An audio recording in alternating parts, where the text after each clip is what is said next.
Fuel prices have significantly dropped in Tanzania, according to the country's Energy and Water Utilities Regulatory Authority. Tanzanians have welcomed the news of the decline in fuel prices, which have gone down for the first time since the beginning of this year.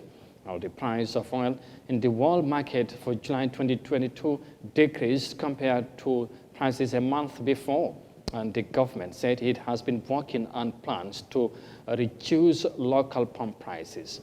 Here's more details of that in this report.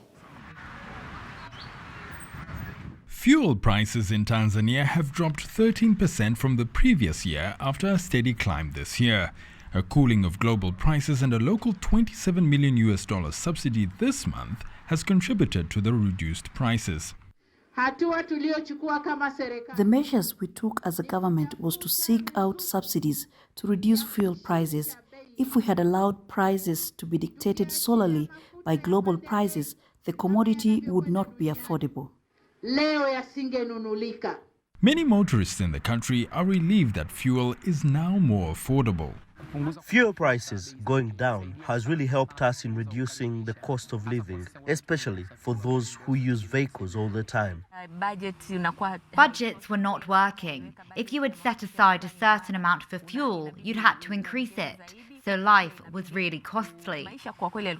Last month, fuel prices in the country reached almost $1.5, the highest they've been in the last 9 years. High levies and charges locally, as well as supply disruptions due to the conflict in Ukraine, had this year contributed to the steady rise in fuel costs in the country.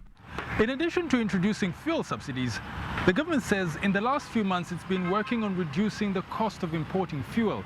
It says competitive bidding through the country's bulk procurement system has steadily brought fuel importation costs down by more than 30% since April this year.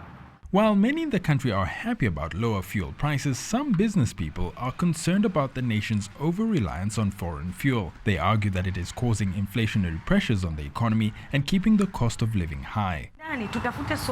We should find a local solution that will help us reduce fuel prices so that commodity prices go down, instead of waiting for global fuel prices to come down so that local prices in turn come down. Global fuel prices have now fallen to below $100 a barrel and are forecast by some analysts to remain so in the last quarter of 2022. The government says as long as that is the case, Tanzanians could continue to enjoy lower fuel prices.